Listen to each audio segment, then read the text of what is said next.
Assalamualaikum warahmatullahi wabarakatuh. Saya Awang Izzuddin Hamdi. Kembali kita ke podcast Limpas Sikijap yang dibawakan khas dari Politeknik Kota Kinabalu. Untuk episod hari ini, kita bawakan panel jemputan yang merupakan pensyarah di Jabatan Kejuruteraan Mekanikal dan beliau juga merupakan ketua program bagi Diploma Kejuruteraan Mekanikal pembuatan ya. Cik, selamat datang Encik Chen. Ya, Betul. terima kasih Encik Awang Izzuddin. Okey, nama saya Chin Kok Min, ketua program Diploma Kejuruteraan Mekanikal dalam kurungan pembuatan lah. Dia punya meja adalah pembuatan. Okey, background saya telah melanjutkan pengajian bermula daripada sijil kejuruteraan mekanikal iaitu di Politeknik Kota Kinabalu juga. Okey. Dan seterusnya melanjutkan pelajaran ke ijazah kejuruteraan pembuatan di UTM Melaka. Okey, selepas itu setelah sekian lama barulah saya sambung pengajian dalam bidang sarjana lah, iaitu master dalam kejuruteraan mekanikal. Okey,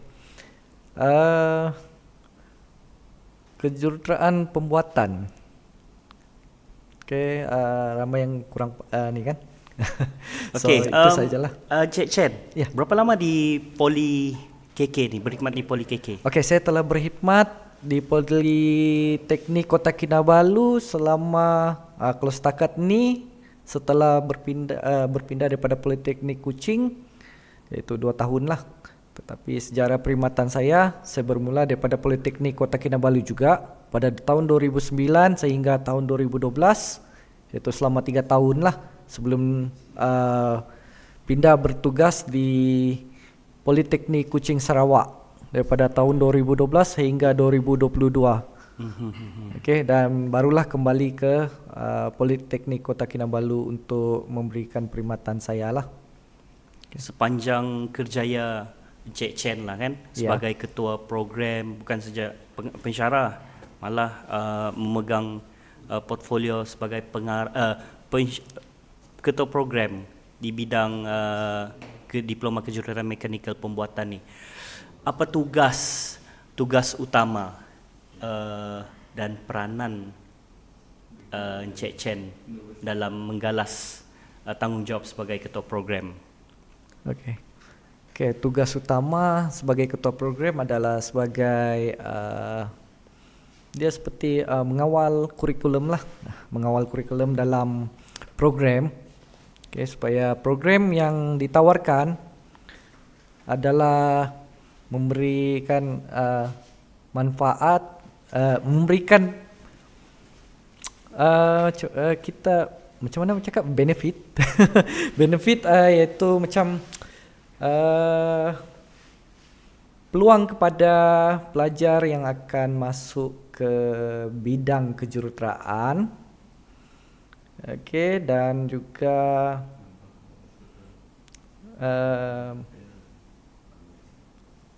satu kurikulum, satu lagi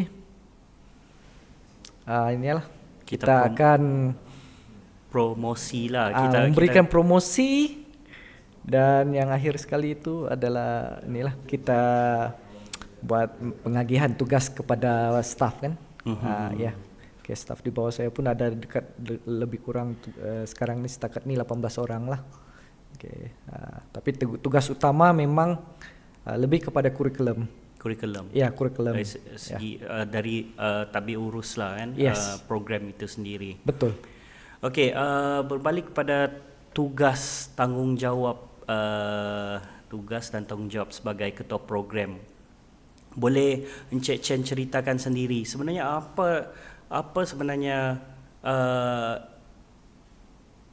diploma kejuruteraan mekanikal pembuatan ni? Sebab mindset saya fikir mekanikal ni pembuatan, mekanikal sendiri pun saya rasa dia lebih pada kepada penghasilan satu produk. Dan juga mechanical ni juga saya rasa lebih kepada manual, bukan lebih kepada automatic punya device. Jadi saya pun kurang pasti. Boleh Cik Chen jelaskan sendiri. Okey, dalam kejuruteraan pembuatan, actually dia berkaitan dengan production lah. Production. Macam mana kita mau dapatkan penghasilan produk yang banyak dalam satu hari, dengan kos yang rendah. Siapa yang kita perlukan? Memang itu adalah tugas inilah technician kah? Technician atau engineer. Jurutera yang terlibat dengan kejuruteraan pembuatan ni, dia akan menguruskan production di sektor industri, perkilangan. Di Sabah ni sendiri pun kita banyak sektor perkilangan yang sedang berkembang pesat. Contoh yang paling dekat, walaupun yang saya nampak pada hari ini kebanyakan sektor perkilangan memang tertumpu di Sepanggar ni lah kan. Di Sepanggar, and then yalah KKIP. Tetapi terdapat juga sektor perkilangan, contohnya perkilangan kelapa sawit, industri kelapa sawit, di mana saya juga pernah terlibat dan menjalani latihan industri saya di kilang kelapa sawit dan melihat sendiri bagaimana penghasilan daripada kelapa sawit ni, buah kelapa sawit yang dihantar ke kilang, dan produk akhir dia adalah minyak dan kernel. Di situ produk tersebut akan melalui beberapa proses lagi lah. Dan jurutera pembuatan ni, manufacturing actually. Jurutera pembuatan ni dia akan manage bagaimana kita mau menghasilkan mass production yang besar. Dengan kos yang minimal. Yes. Itu adalah salah satu contoh bagaimana jurutera pembuatan ni, mechanical pembuatan ni untuk mengawal dan mendapatkan keuntungan lah dalam sektor industri perkilangan lah. Tapi untuk perbezaan dia daripada mechanical dengan pembuatan ni, saya sendiri pun sebelum ni kurang pasti. Tapi bila saya pergi melanjutkan pelajaran di UTM, Universiti Teknikal Malaysia Melaka, baru saya nampak perbezaan tersebut. Sebelum ni kita nampak mechanical pembuatan ni adalah sama, tapi sebenarnya dia ada perbezaan juga. Perbezaan dia ialah kalau mechanical dia lebih kepada kejuruteraan mechanical arm. Dia akan merangkumi semua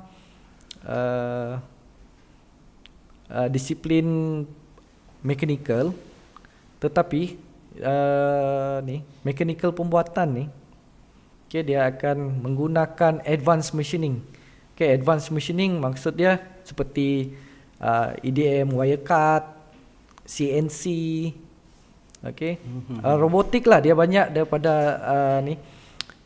dia akan menggunakan advanced machine yang terlibat dalam production. So dia ada perbezaan di situ. Tetapi bidang pekerjaan memang dia akan bersaing di antara dua ni lah, mechanical dengan mechanical pembuatan. Tetapi kedua-duanya boleh masuk dan berasimilasi lah, saya rasa. Saling berkaitan. Saling berkaitan, tetapi terdapat juga perbezaan. Maksud dia macam serupa tapi tak sama. Lebih kurang begitulah. Okey, Encik Chen, kita berehat sebentar. Kita akan kembali selepas ini.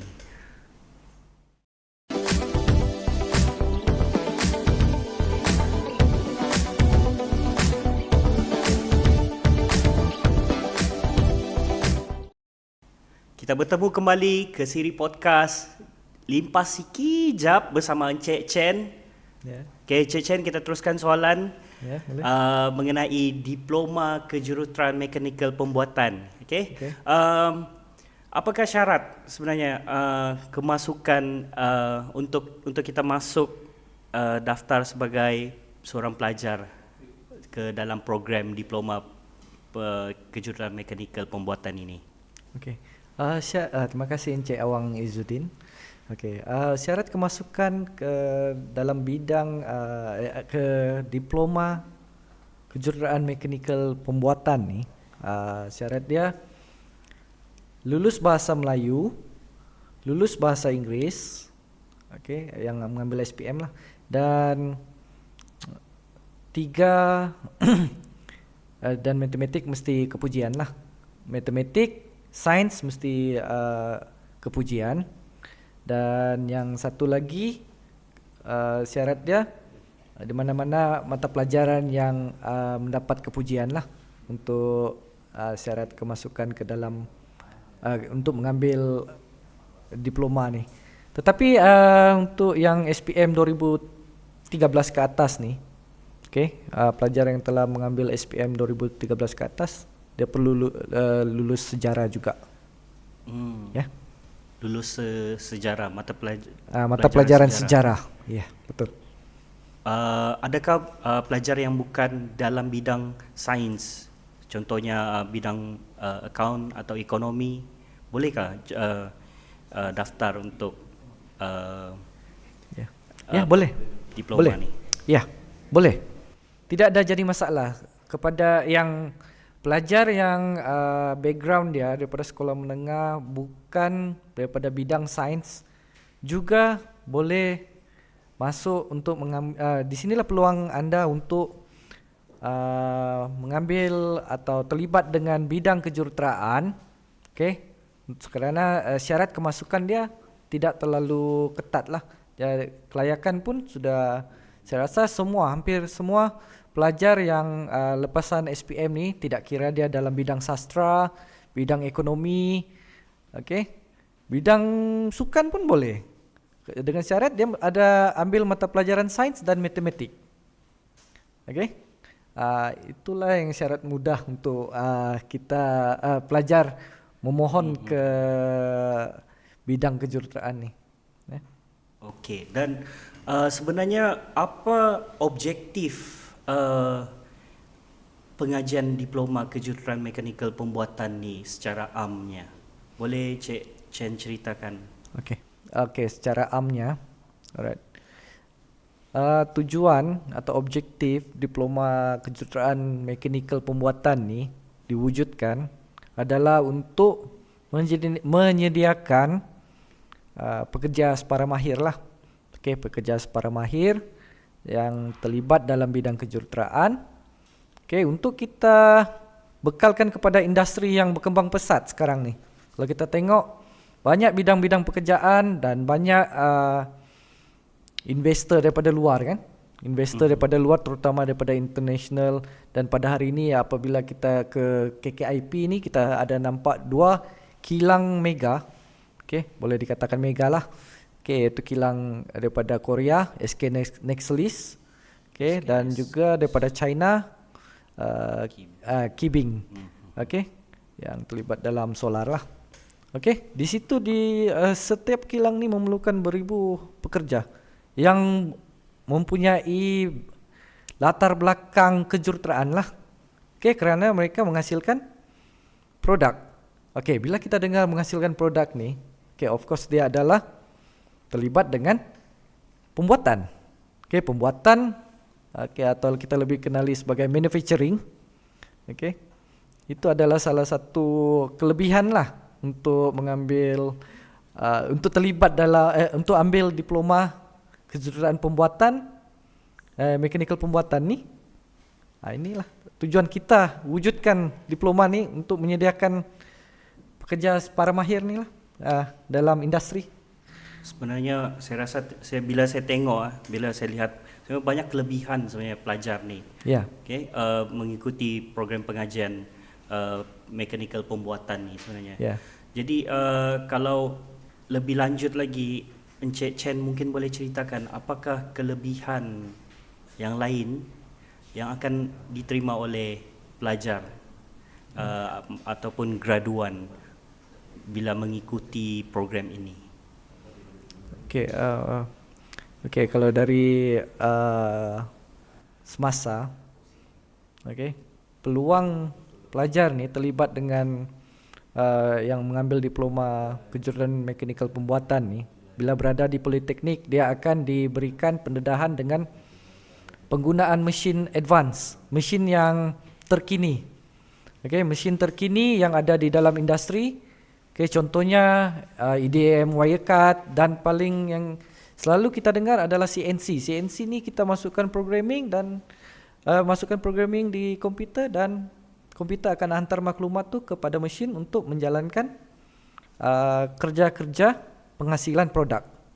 Okey, dan apabila dan satu lagi, pelajar juga didedahkan dengan bagaimana menggunakan 3D printing, menggunakan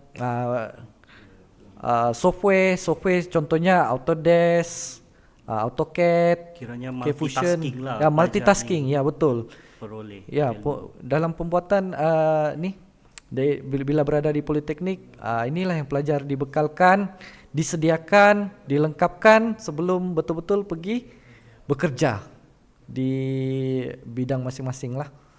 Okey. Dan juga pelajar pada semester akhir juga akan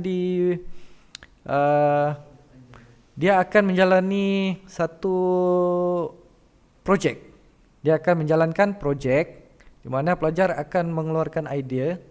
Okay. Bila tu di semester akhir? Semester 4 dan semester 5 lah. Semester 4. Okey, semester 4 dan semester 5. Okey. Pelajar akan menggunakan segala ilmu yang diperolehi pada semester 1 hingga 3, dan semua itu akan digunakan pada semester 4 dan 5 dalam bidang projek lah. Projek ni dia akan menghasilkan inovasi, research, okay, dan pelbagai lagi bidang-bidang yang kita tawarkan. Tetapi ada juga pelajar yang terkini, yang semasa, saya nampak dia boleh menghasilkan programming di mana dia boleh buat coding lah. Okay. So ini dibantu oleh pensyarah masing-masing lah, penyelia projek tersebut, dan banyak lagi lah. Okay, saya rasa itu saja.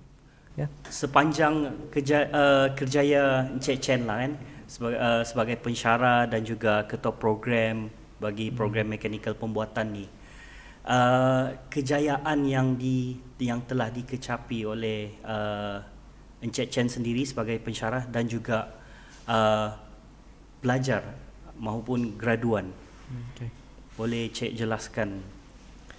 Okey, kalau ikut pengalaman saya selama 15 tahun berkhidmat dalam bidang TVET ni, okey, ramai pelajar saya, iaitu alumni sendirilah, alumni Politeknik Kota Kinabalu dan Politeknik Kuching Sarawak ni, dia banyak saya dapati pelajar saya tidak ada yang menganggur. Semua 100% mendapat pekerjaan di bidang masing-masing, tidak kira daripada sektor awam atau sektor swasta.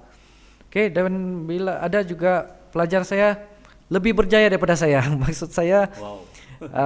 Ada yang sudah ambil PhD, yang menyambung pelajaran lah. Ya, yang menyambung pelajaran, dan ada juga yang sudah terlibat dalam bidang industri ini. Okey, dan telah menjadi director, managing director. Okey, ada dia juga pelajar alumni tersebut juga selalu kita jemput datang untuk sebagai panel lah, industrial advisory panel, panel penasihat untuk program, supaya program kita ni lebih, program yang ditawarkan ni lebih berdaya saing dalam industri. Ya, supaya kita melengkapkan pelajar politeknik ni supaya betul-betul memenuhi kehendak industri tersebut. Adakah juga yang pelajar yang berkecimpung dalam bidang keusahawanan, menghasilkan produk-produk yang inovasi ke atau benda-benda baharu sepanjang kerjaya Cik dalam bidang mechanical pembuatan ni? Okey, ada juga, ya, memang ada. Okey, contohnya pelajar yang pernah saya masih dapat berhubung. Okey, pelajar tersebut dia terlibat dalam bidang keusahawanan ni, dan juga dia memberikan perkhidmatan lah, servicing lah. Contohnya bidang aircon kan, walaupun bukan bidang dia, tetapi dia boleh menguruskan syarikat sendirilah contohnya. Ya, dia itulah satu kebanggaan jugalah bila kita tengok hasil produk politeknik ni sebenarnya tidak ketinggalan dan sangat berdaya saing di luar. Yalah, sebab bukan senang pun untuk create satu bisnes ni sebenarnya. Yes, betul. Tidak kiralah mechanical pure ke, yang penting keusahawanan tu sendiri kan. Ya, betul. Sebab kita memang ada dalam program, dalam diploma kejuruteraan pembuatan ni ada silibus, Kita ada terapkan keusahawanan, elemen-elemen ada kursus yang kita berikan, iaitu kursus keusahawanan lah, di mana pelajar akan didedahkan dengan bagaimana